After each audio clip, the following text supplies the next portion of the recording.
क्योंकि ऐसा नहीं है कि सरकार को ये नहीं पता था कि असदुद्दीन अवैसी साहब को किस तरह के थ्रेट्स मिलते हैं, उनकी जान को किस तरह का धोखा है।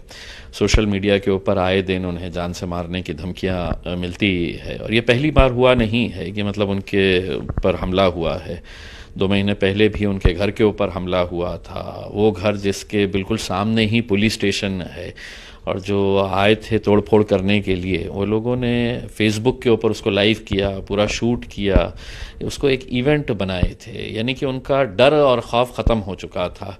हम ये समझते हैं कि इतनी हिम्मत आ कहाँ से रही है। हिम्मत इसलिए आ रही है कि ये जो इंटॉलरेंस इस देश के अंदर बढ़ रहा है, और उसके लिए जो सरकार बैठी है वो जब खामोश है, मोदी साहब इसके बारे में कोई जिक्र नहीं करते हैं, तब है तो ऐसे जितने भी लोग हैं उनकी हिम्मतें बढ़ती जाती है।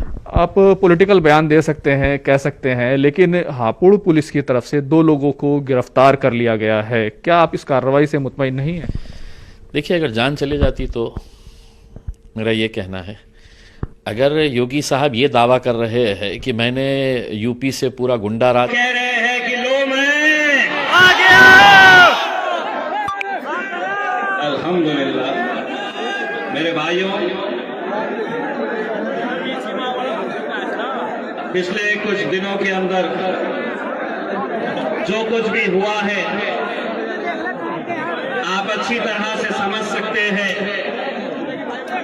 ये क्यों, कैसे, किसकी वजह से हुआ है। इस मुल्क के अंदर अगर तमाम सियासी पार्टियों को इलेक्शन लड़ने का इख्तियार है तो मजलिस इत्तेहादुल मुस्लिमीन को भी लड़ने का उतना ही इख्तियार है,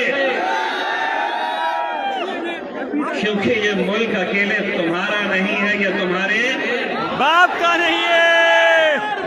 ये मुल्क जितना तुम्हारा है उतना,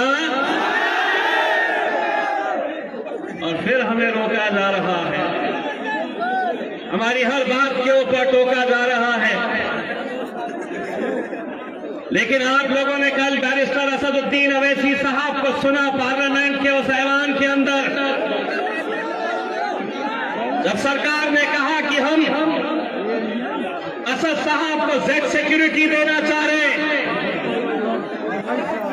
शायद ही पूरे मुल्क में ऐसा कोई शख्स होगा जो खड़े रहकर सरकार को यह कहता है कि मुझे जेड नहीं, मुझे ए कैटेगरी का हिंदुस्तानी बनाओ।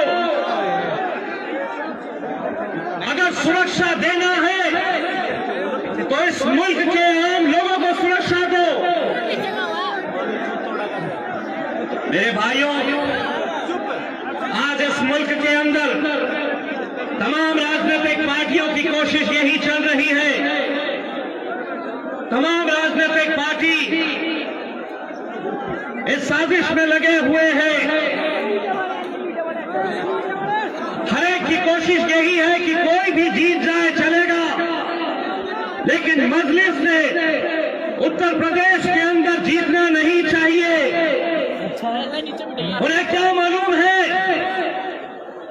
कि उन दीवारों पे खड़ी हुई हमारी माएं और बहनें, ये बुजुर्ग, ये नौजवान, ये अगर यहां पर इकट्ठा हुए हैं,